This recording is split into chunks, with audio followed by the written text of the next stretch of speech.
In the 1980s, Sears essentially had a total lock on the American consumer. I mean, they had the ultimate mail-order delivery system, right? Oh, completely. The catalog was practically a household staple. Exactly. And they had an anchor store in virtually every major shopping mall in the country. They owned the physical real estate, the logistics network, and really the entire mind share of the public. And then the internet was born. Yep. And Sears basically just stood still and watched it happen. Meanwhile, a scrappy startup operating out of a garage named Amazon took that exact same disruptive technology and ran with it. They applied it to the exact mail-order catalog model that Sears had perfected. Right, and they used it to put Sears in the ground. So the question is, why? How does a corporate fortress just collapse overnight while a garage operation takes over the world? Well, it forces a really brutal reckoning with how we view corporate invincibility. The baseline assumption for most people is that once a company achieves a certain mass, success is just permanent. Like they're too big to fail. Exactly. But the reality of the global marketplace is that mass is often a massive liability.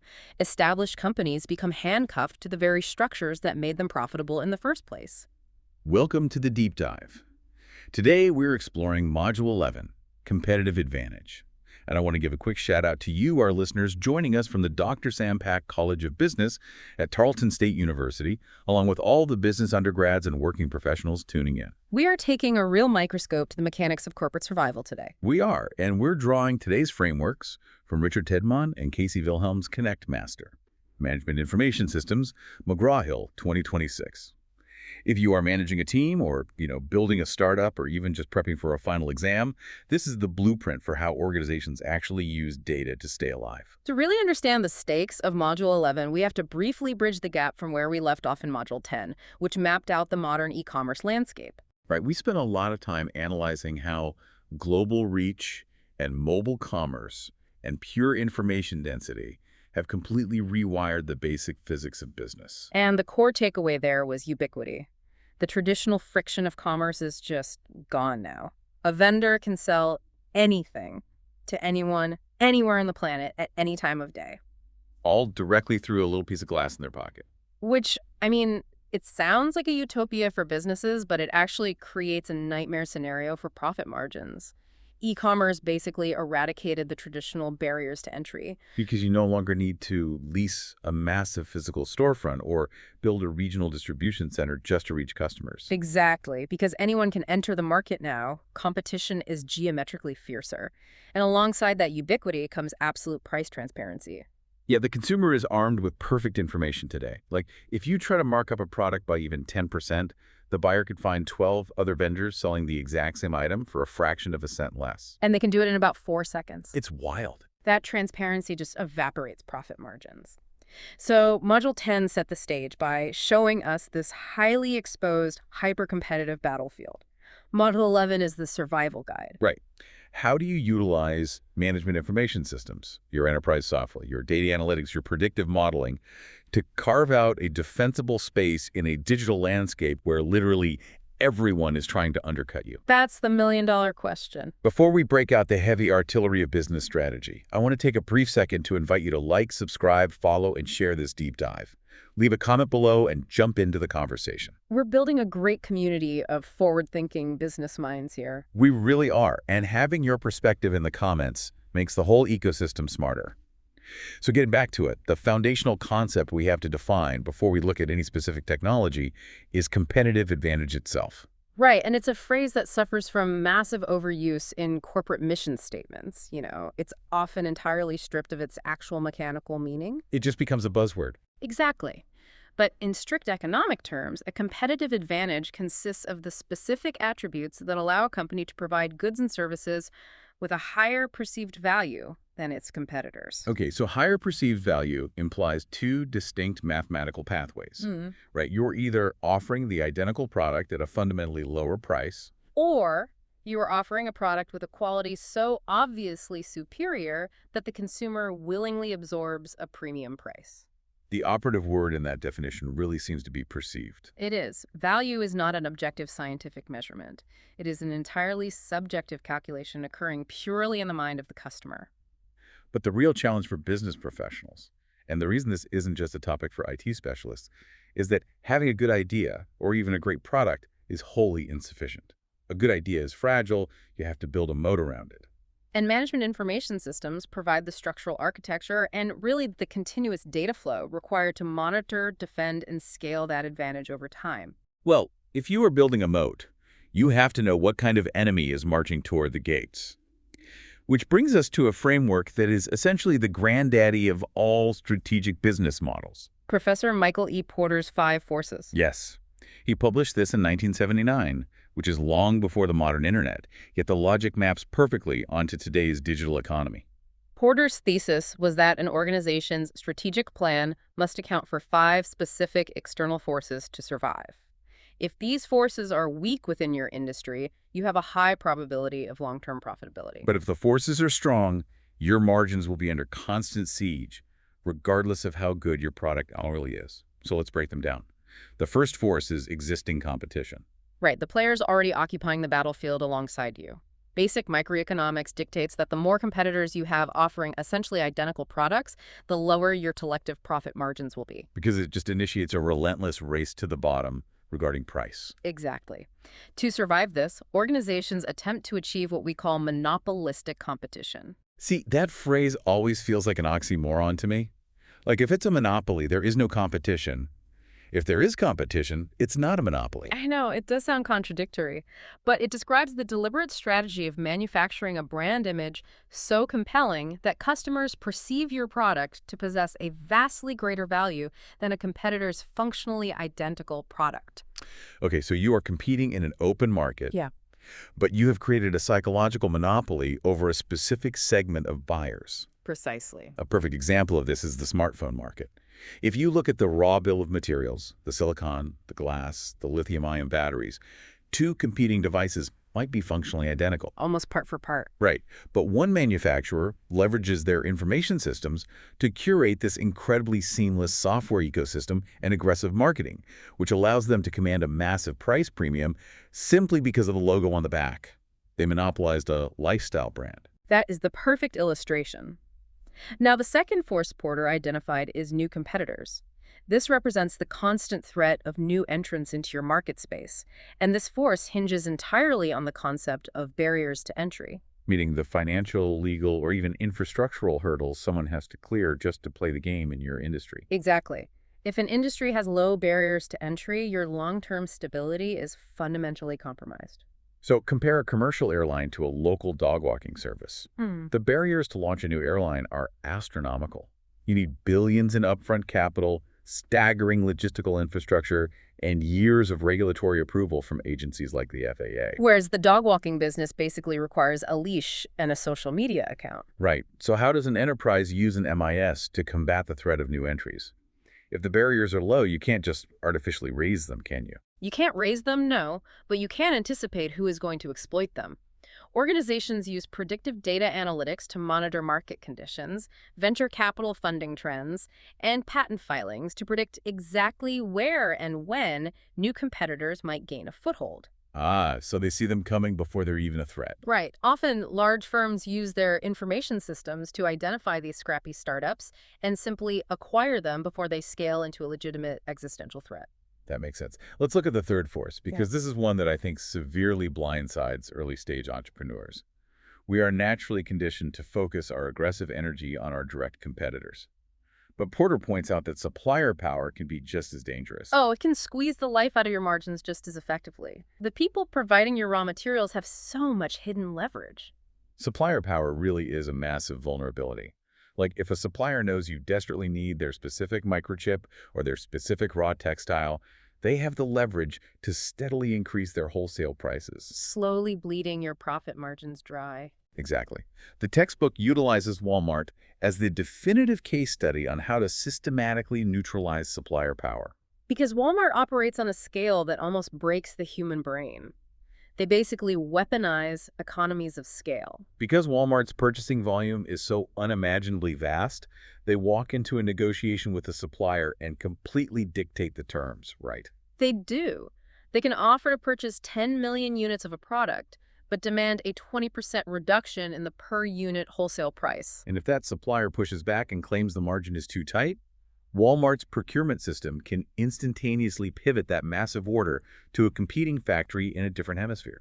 The supplier has zero leverage because Walmart controls the gateway to the largest consumer base on Earth. That is the essence of leveraging economies of scale via an integrated information system. So their retail link system gives them perfect visibility into their inventory and demand. Exactly, allowing them to exert maximum downward pressure on supplier pricing, which proportionally reduces their own marginal costs. Which brings us to the fourth force, flipping that dynamic entirely: buyer power. If suppliers can squeeze you from the back end, your own customers can squeeze you from the front. This introduces the economic concept of elasticity of demand. Yes, elasticity. It measures the precise sensitivity of consumer demand relative to a change in price. So if a company raises the price of its product by 5% and half of the customer base immediately abandons them for a competitor, that product has highly elastic demand. Right. The buyers hold all the leverage, trapping the company's profit margins under a very low ceiling. But if a pharmaceutical company raises the price of a critical life-saving medication by 20%, the demand volume will likely remain completely unchanged. People have to buy it regardless of the cost. And that is highly inelastic demand. So where does the MIS come into play here? Well, the role of the MIS here is critical. Managers don't guess at elasticity. They measure it in real time. By utilizing dynamic pricing algorithms. Yes, and by monitoring consumer purchasing habits across thousands of transactions, the system can map the exact elasticity curve of a product. Oh, wow. So this allows the firm to locate the absolute mathematical maximum they can charge before the buyer power triggers a mass exodus. Exactly. They find the ceiling through pure data. And the fifth and final force is the threat of product substitution. This is particularly dangerous because you aren't looking at a direct rival producing a slightly cheaper version of your product. No, you are looking at a completely different category of product that satisfies the exact same underlying consumer need. The beverage industry provides the classic textbook illustration of this, doesn't it? It does. For decades, the dominant strategic focus of the Cola Wars was a binary battle for market share between Coca-Cola and Pepsi. They were completely obsessed with each other. But as cultural and socioeconomic preferences began trending heavily toward health and wellness, a massive substitute emerged: bottled water. Right. Consumers weren't just migrating from a red can to a blue can. They were abandoning the carbonated soft drink category entirely. And how did those massive conglomerates neutralize this existential threat of substitution? I mean, they didn't just double their advertising budget for a sugary soda. No, they utilized their vast capital resources and distribution networks to aggressively develop and acquire their own dominant lines of bottled water. Ah, so they effectively purchased the substitute to maintain their grip on the overarching beverage market. Exactly. They adapted. You know, I want to synthesize all five of these forces into a visual analogy just to make it stick. Imagine you are a monarch tasked with defending a fortified castle. I like this. You cannot simply focus your attention on the enemy army marshaling in the field directly in front of your gates, right? That represents your existing competition. Right, because while you are watching them, you also have to monitor the horizon for opportunistic bands of mercenaries who might arrive tomorrow. Exactly. That is the threat of new entries. And internal threats are simultaneously undermining your position.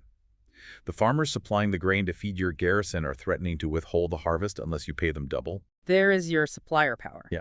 And inside the castle walls, the merchants and villagers are threatening to riot if you don't lower their taxes. That is your buyer power. And to compound all of this, you discover that half of your population is quietly packing their belongings to migrate to a completely different kingdom across the continent, simply because the climate is more favorable. The insidious threat of substitutes. It is a high-stress, multi-front war of attrition. To survive that gauntlet, a business must possess a level of operational vigilance that human management simply cannot maintain alone. You have to constantly scan the battlefield, which is entirely reliant on feeding massive data sets into your analytical frameworks. So let's examine how organizations actually execute those scans. We have two primary analytical frameworks detailed in the text: the SWOT analysis and the PESTL analysis. Because you cannot formulate a strategy against Porter's 5 forces if your data is blind to the realities of your own organization and the broader macro environment. Right. So the SWOT analysis, strengths, weaknesses, opportunities, and threats, is the fundamental diagnostic tool for this. The process begins with an internal scan to identify strengths and weaknesses, which the textbook categorizes into the 5 Ps.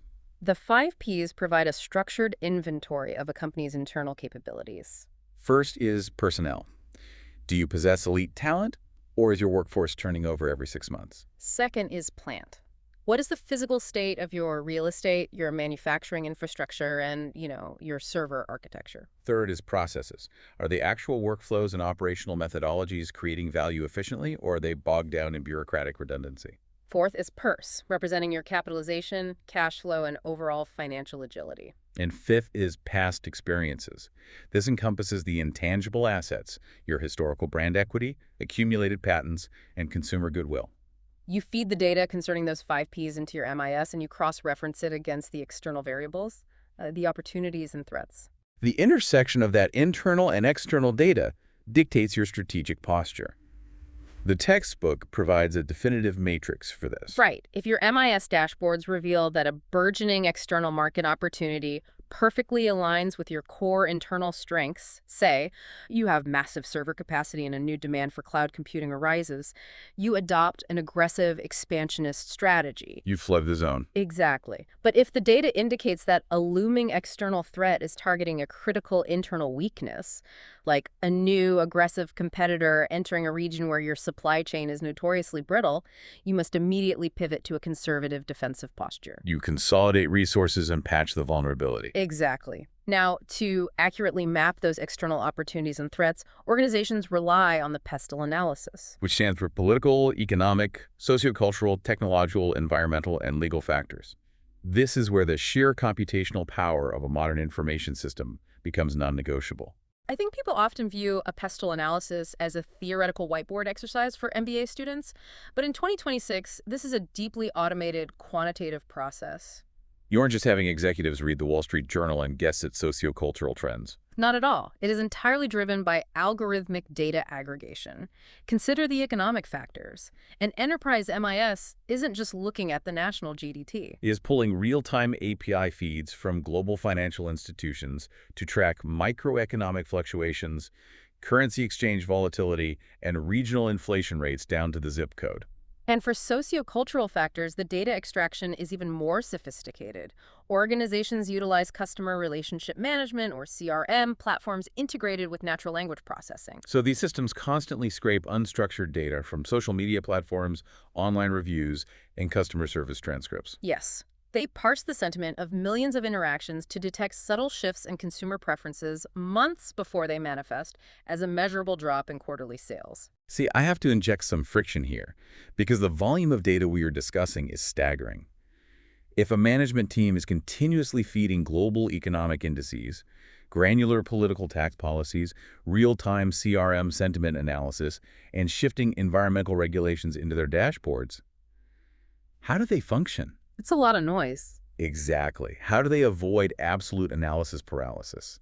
It seems like a recipe for becoming so overwhelmed by conflicting variables that the executive suite becomes incapable of making a decisive move. That is the paradox of big data. More information does not inherently equate to better decisions. It often just creates denser noise. So how do the winners handle it? The textbook emphasizes that the distinguishing characteristic of highly successful organizations is how they leverage the T in the PESTL framework, technological factors. Oh, they use the technology to filter the other variables. Exactly. They use their MIS to relentlessly hunt for the technological signal within the macro environmental noise. Wow. So while their competitors are paralyzed, trying to optimize against every minor political or legal fluctuation, the successful firms isolate the rapidly shifting technological leverage points that can structurally redefine the market. They use the data to find the weapon, not just map the terrain. I love that. So once your systems have scanned that terrain and you have a clear picture of the board, you have to decide how you are going to march into combat. You have to select a strategic posture. Which leads us to Porter's generic strategies, which eventually evolved into the concept of red and blue oceans. Porter argued that attempting to be all things to all consumers is a mathematical guarantee of failure. Completely. A firm must fundamentally commit to one of two generic strategies to achieve a competitive advantage: price leadership or product differentiation. Let's unpack the mechanics of price leadership first. This is the Walmart model we discussed earlier, executed flawlessly. Correct. The strategic objective is to offer a product or service to a massive, broad market at the absolute lowest possible price point. You achieve this not by producing inferior goods, but by ruthlessly optimizing your internal processes, dominating your supply chain, and maximizing economies of scale. Your competitive moat is constructed entirely out of cost efficiency. But if you lack the sheer capital mass to achieve price leadership, your only viable alternative is product differentiation. If you cannot be the cheapest, you must convince the market that your product possesses such unique attributes, superior quality, or exclusive prestige that it justifies a premium price tag. Porter noted that a firm can apply either of these strategies, price or differentiation, to a broad mass market, or they can deploy them into a highly targeted, narrow niche market. But the strategic mandate remains. You must choose a lane. You really do. But the textbook introduces a fascinating evolution of this concept by Professors W. Chan Kim and Renee Momborn, the red and blue ocean strategies. It provides an incredibly vivid, almost visceral way to visualize market positioning. It does. Kim and Momborn suggest visualizing existing, heavily populated markets as red oceans. The water is red because it is quite literally bloody. It is infested with established competitors viciously attacking one another to steal fractional percentages of market share. Exactly. They are locked in a zero-sum game, engaging in brutal price wars or desperately trying to differentiate by adding meaningless incremental features to their products. It's a feeding frenzy over a stagnant pool of consumers. Conversely, the blue ocean strategy proposes a radical departure. Instead of fighting in the blood-stained waters, a firm utilizes its technological and creative resources to sail into uncharted territory.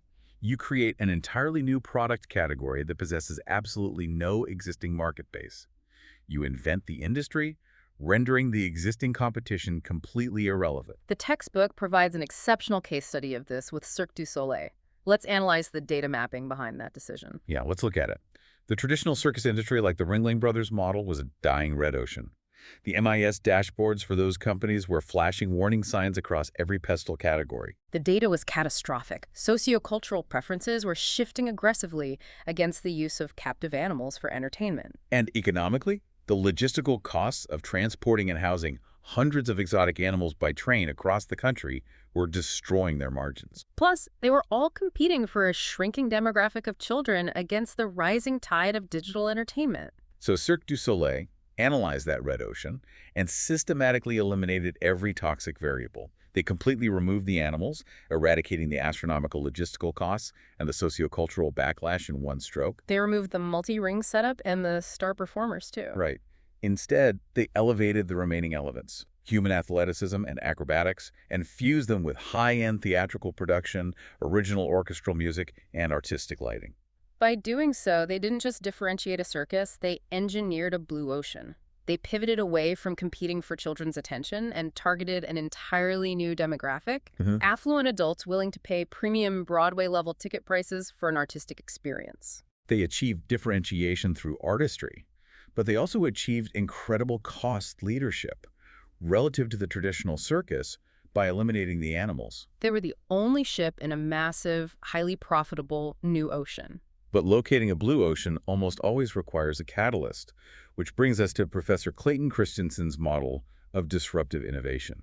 This is a concept that is frequently misunderstood in popular culture. When people hear disruptive tech, they usually imagine a secret laboratory inventing cold fusion or quantum teleportation. Right, but Christensen's seminal work, The Innovator's Dilemma, proved that industry disruption rarely originates from fundamentally new science fiction breakthroughs. True disruption usually occurs when a company takes highly accessible existing technology and deploys it into a market in a highly creative, unforeseen manner.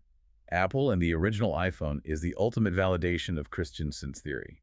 When Steve Jobs introduced the iPhone, the underlying hardware components were not revolutionary. The cellular network existed, mobile web browsers existed, and touchscreen interfaces had been utilized in industrial settings for years. What Apple did was aggregate. They took the wildly successful digital architecture of their iPod, fused it with standard cellular hardware, and wrapped it in a highly intuitive software ecosystem. They didn't invent the microchip. They used existing tech to creatively destroy the fragmented, cumbersome cellular market dominated by BlackBerry and Nokia. Another prime example from the text is the annihilation of Blockbuster by Netflix. Netflix didn't invent the DVD format, nor did they invent the United States Postal Service. They simply synthesized those two existing systems to creatively bypass the physical infrastructure of the video rental store. And when broadband internet and other existing technology matured, they seamlessly pivoted their distribution model to streaming. This phenomenon forces us to confront the central question of the innovator's dilemma. Why do the incumbent giants consistently fail to recognize the disruption? Right. Why did Blockbuster, with billions in revenue and universal brand recognition, miss the streaming revolution? Why did Sears, with the greatest mail-order logistics network on the planet, allow Amazon to conquer the internet? It's easy to look back retrospectively and accuse those executive boards of incompetence or technological illiteracy, but the financial reality is much more insidious. It is entirely structural, isn't it? Completely structural. To aggressively pursue a disruptive technology, a successful corporation must deliberately divert massive capital, engineering talent, and executive focus away from their current, highly profitable core products. So if you're the CEO of Blockbuster, your quarterly earnings and your stock price are heavily reliant on the incredible profit margins generated by physical late fees. Your financial models demand that you protect that revenue stream. Exactly. To authorize the development of a digital streaming platform requires spending hundreds of millions of dollars on R&D for a technology that possesses lower initial margins, all with the explicit goal of cannibalizing your own highly profitable physical storefronts. It defies every traditional metric of corporate financial governance. Startups like Netflix or Amazon possess zero legacy infrastructure. They have no highly profitable storefronts to protect, so they can ruthlessly optimize for the future without worrying about destroying their present. The giants aren't stupid. They are structurally paralyzed by the gravity of their own success. Which transitions us into the critical strategic variable of timing. Identifying a disruptive technology is only the first step.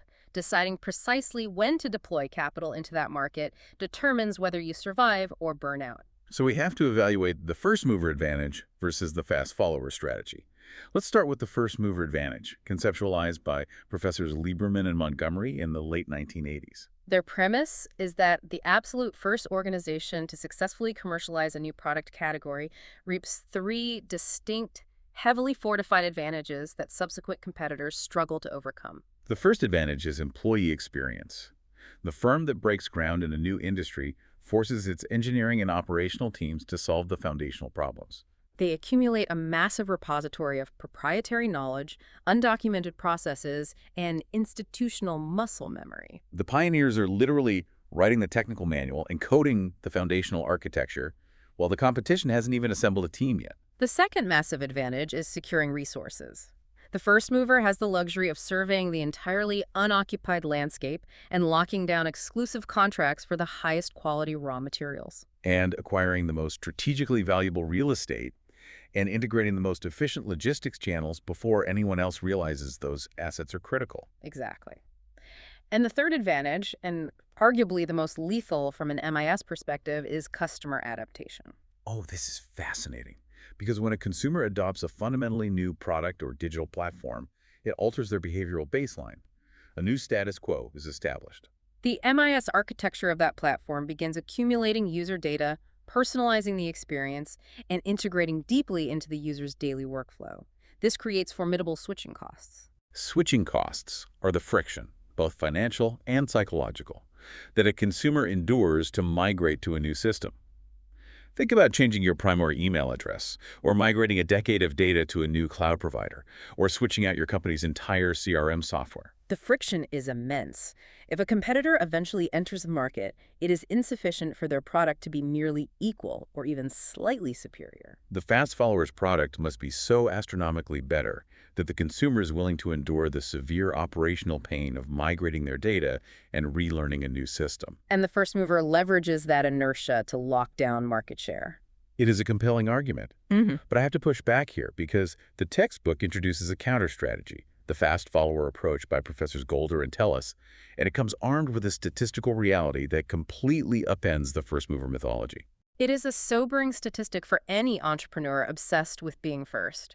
Golder and Telles conducted an exhaustive historical analysis of market innovations and determined that over 50% of the pioneering first-mover products ultimately fail and disappear from the market entirely. Wait, more than half of the pioneers bleed to death on the frontier. Yes. Meanwhile, their data show that over 80% of the successors, the organizations that enter the market second, third, or even fourth, ultimately achieve long-term commercial success. That completely reframes the concept of innovation. The fast follower strategy operates on the premise of weaponized patience. Why should you burn through your venture capital educating the consumer base on a totally alien concept? Exactly. Why should your engineers suffer the catastrophic public failures of a 1.0 product launch? The strategy dictates that you allow the first mover to absorb the astronomical costs of initial research and development. You allow them to spend millions on marketing just to prove that consumer demand actually exists. And then you utilize your information systems to ruthlessly monitor their product launch, analyze the negative customer reviews, and identify the structural flaws in their architecture. It's highly analogous to a high-stakes game of Texas Hold'em poker. The first mover is in the worst position at the table, under the gun. They are forced to place their bets blindly, revealing the strength of their capital and establishing the stakes of the market, all without knowing what anyone else is holding. Meanwhile, the fast follower gets the luxury of acting last. You sit back, carefully review your internal capabilities, watch the communal cards hit the table, analyze the exact betting patterns and weaknesses of the first mover. And then you decide if you possess the strategic hand required to go all in with a highly refined, cost-optimized version 2.0. You target the early majority of consumers who were intrigued by the first mover's concept, but were waiting for the bugs to be fixed. But the text includes a massive caveat here. You can't just be a follower, you have to be a fast follower. Speed is the only metric that matters in this strategy. If an organization adopts a passive wait-and-see approach, but their internal development cycle is too sluggish, the window closes. The first mover will eventually patch their own flaws, customer adaptation will solidify, the switching costs will become insurmountable. And your perfectly engineered 2.0 product will launch into a market that no longer cares. So, regardless of whether you are the bleeding-edge pioneer defining the market or the highly optimized fast follower swooping in to perfect it, you eventually have to execute. You have to manufacture the physical goods or deliver the digital services with maximum efficiency. That requires us to dive into the operational frameworks of lean manufacturing and Six Sigma. Let's begin with lean. Lean manufacturing traces its roots back to the industrial efficiency principles of Frederick Taylor, but it was formalized and heavily popularized in the modern era by Dr. James Womack of MIT, right? Yes. The fundamental philosophy of lean is not just a management tactic. It requires a structural, organizational obsession with minimizing operational waste and maximizing consumer value. Womack codified this into 5 specific tenets. Let's dissect those 5 tenets because they completely re-architect how a factory or a software firm operates. The first tenet mandates that you specify the precise value of the product from the perspective of the customer. What exact utility is the consumer exchanging their capital for? Any component or feature that does not directly contribute to that specific utility is, by definition, waste. So if it doesn't add value for the buyer, it's just burning cash. Precisely, which leads to the second tenet, which is mapping the value stream. You have to forensically trace the exact sequence of actions, from raw material procurement to final delivery, that imparts that value into the product. And tenet 3 dictates that you ensure the value flows through that stream without interruption. This involves physically redesigning the factory floor or streamlining the software development pipeline to eliminate bottlenecks. If an assembly line worker has to walk 12 feet to retrieve a specific tool 40 times a shift, that physical movement is classified as waste. You engineer the workspace so the tool is suspended 3 inches from their hand. Right. And tenet 4 is critical. Establish customer pull. Traditional manufacturing relied on push dynamics. A factory would produce 10,000 units of a product based on a highly speculative sales forecast and push them into a warehouse, hoping the market would absorb them. Customer pull flips that entirely. The lean organization produces nothing until a verifiable customer order pulls the requirement through the system. And the fifth tenet is the cultural engine that drives the whole system, the relentless pursuit of perfection. It is the understanding that lean is never a completed project. It is an infinite asymptotic curve towards zero waste. The textbook notes that Toyota, the legendary pioneer of these methodologies, actually utilized the phrase, the relentless pursuit of perfection, as the central marketing slogan for their luxury Lexus division. It wasn't just a clever tagline from an advertising agency, it was the literal translation of their internal operational doctrine. I want to tie this directly back to the MIS architecture, because human willpower cannot sustain that level of perfection across a massive global enterprise. How does an information system actually manifest lean principles? The MIS functions as the central nervous system of a lean organization. Human resource management modules ensure that every single employee, from the janitorial staff to the engineering leads, is continuously trained in waste identification protocols. More critically, the system flattens the communication hierarchy, right? Exactly. If a junior line worker identifies a micro inefficiency on a stamping machine, the MIS provides a digital conduit for that data to bypass layers of middle management and instantly alert the process engineers. So Lean provides the framework for eliminating operational waste. But the text pairs this closely with Six Sigma, which operates on a highly complementary but mathematically distinct frequency. Where Lean focuses on the eradication of wasted motion and redundant materials, Six Sigma is an intensely quantitative statistical methodology focused entirely on the eradication of defects. It is obsessed with minimizing variance within a process. The stated objective of Six Sigma is to reduce manufacturing or operational errors to a rate of less than 3.4 defects per 1 million steps or opportunities. I have to call a timeout on that metric. You don't buy it. Mathematically, 3.4 errors out of a million operations borders on the absurd. Is that a hard engineering requirement? Or is it just a motivational aspiration printed on a poster in the corporate break room? I know it sounds like hyperbole, but it is a verifiable statistical threshold that elite manufacturing and logistics organizations routinely achieve. But you do not achieve a 99.99966% success rate by conducting seminars on attention to detail. Right? You achieve it through the ruthless application of data analytics. So how does the framework structure that data analysis? Six Sigma relies on two primary acronym-based methodologies. For optimizing an existing process that is currently generating defects, organizations utilize DMAIC, Which stands for define the parameters of the problem, measure the current operational data, analyze that data to isolate the root cause of the variance, improve the process by engineering a physical or digital failsafe, and control the new process to ensure the deviation does not return. Exactly. And if an organization is engineering a product from scratch, they utilize DMADV. Define, measure, analyze, design the new process based on the analytics, and verify its efficacy with rigorous prototype testing. The measure and analyze phases are really where the MIS proves its immense value.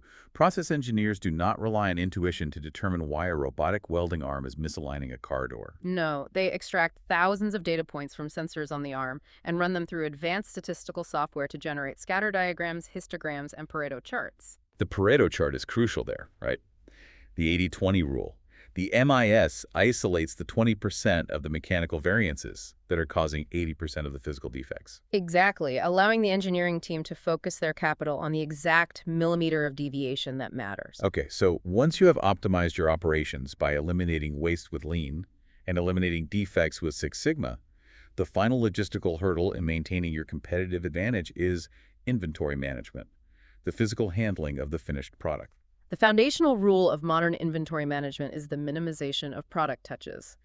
Every single time a human being physically interacts with a pallet in a warehouse, the organization incurs labor costs and introduces the statistical probability of damage. Furthermore, organizations are desperate to prevent stock obsolescence. In the technology sector, holding thousands of last year's microprocessors in a warehouse while the market demands the new generation is a catastrophic financial liability. The ultimate solution to optimizing space, cash flow, and obsolescence is the just-in-time strategy, or JIT. Just-in-time is the ultimate realization of the customer pull dynamic we discussed in Lean. In a mathematically perfect JIT ecosystem, the raw materials, the specific components, and the required labor are not procured until the precise microsecond they are required on the assembly line. You completely eliminate the concept of safety stock. A prominent automotive manufacturer utilizing JIT does not maintain a massive warehouse facility adjacent to the factory containing 10,000 steering wheels. Through incredibly tight integration with their suppliers' information systems via electronic data interchange, the truck containing the steering wheels arrives at the loading dock exactly as the vehicle chassis rolls into that specific sector of the assembly line. The financial leverage of that system is breathtaking. It liberates millions of dollars in working capital that would otherwise be paralyzed in inventory. And it drastically reduces real estate overhead, and it allows the manufacturer to pivot with incredible agility if consumer preferences shift overnight. But, and this is a big but, the textbook initiates a massive flashing warning protocol regarding JIT. It is a high-wire act performed without a safety net, right? Exactly. JIT operates on the fundamental assumption that the global supply chain is a frictionless, perfectly synchronized machine. It assumes weather, politics, and global health remain perfectly stable.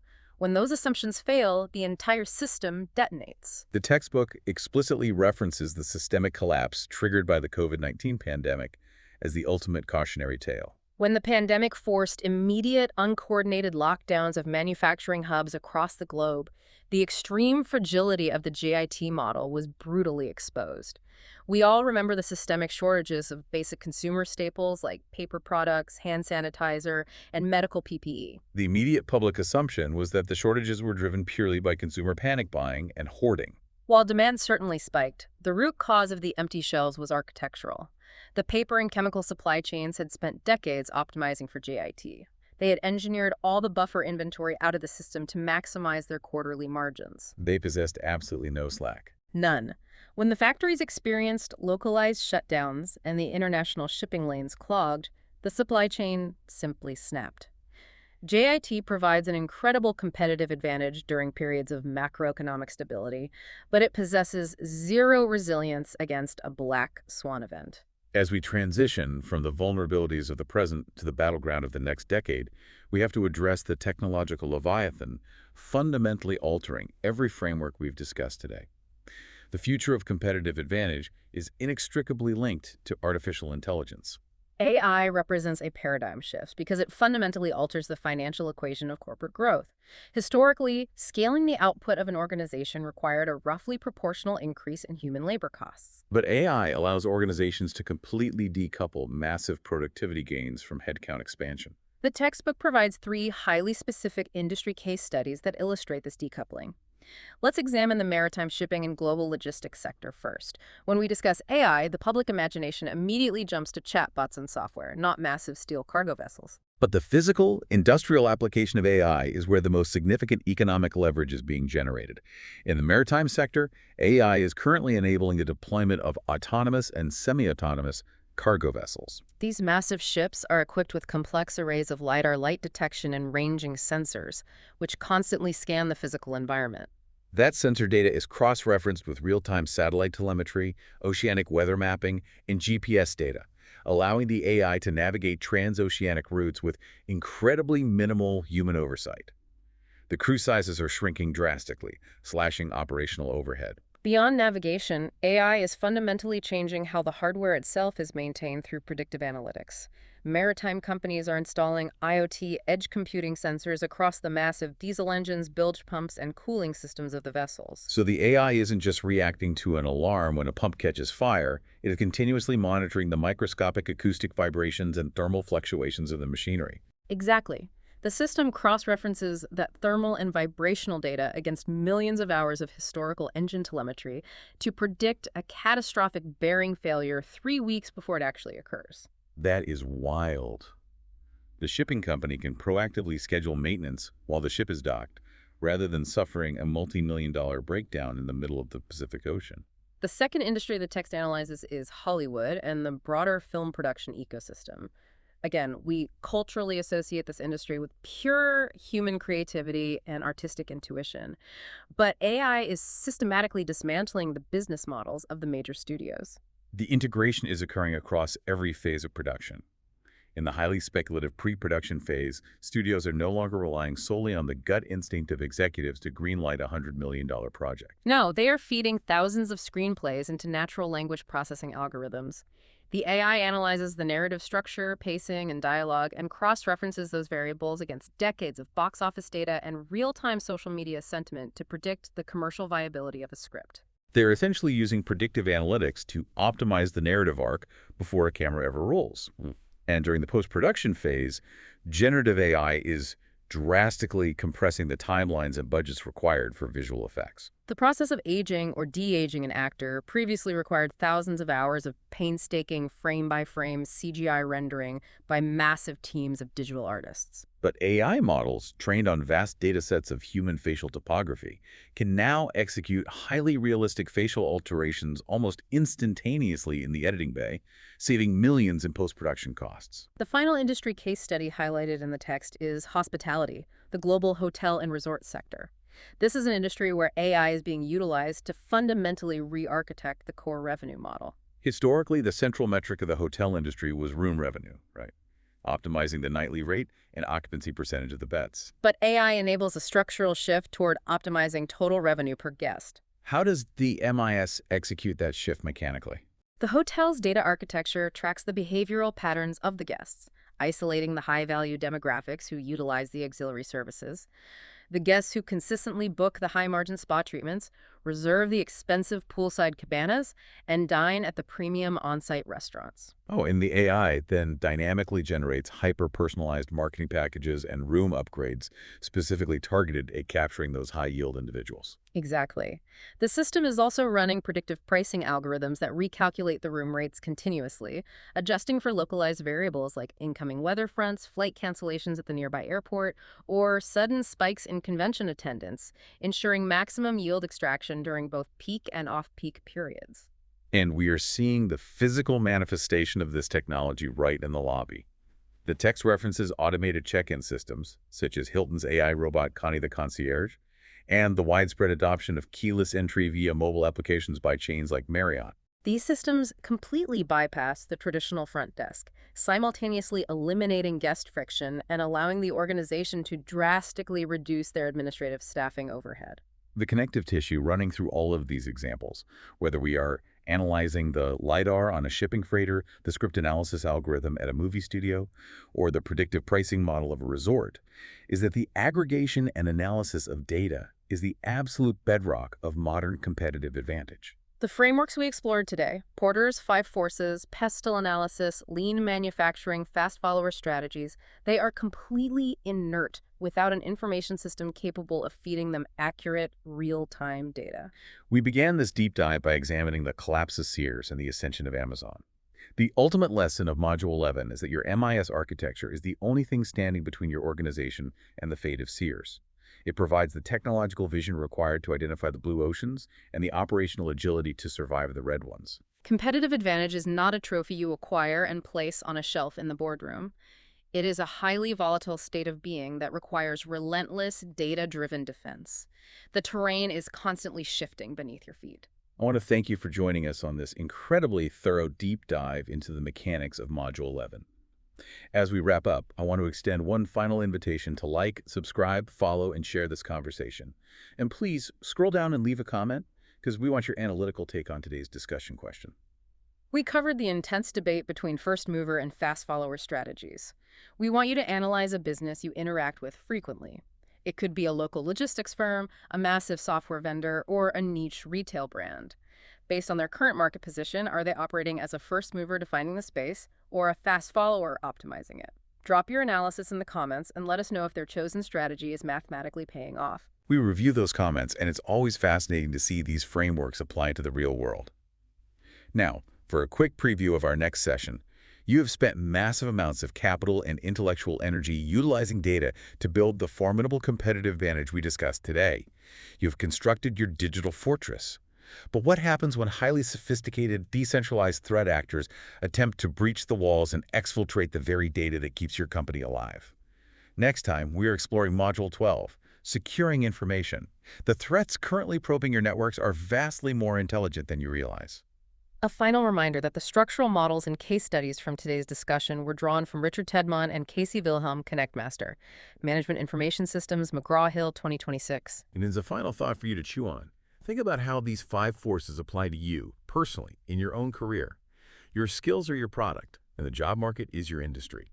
Are you building your own competitive advantage, or are you vulnerable to substitution? Until next time, keep your demand inelastic, navigate toward the blue oceans, and never underestimate the speed of a fast follower. We will see you in the next deep dive.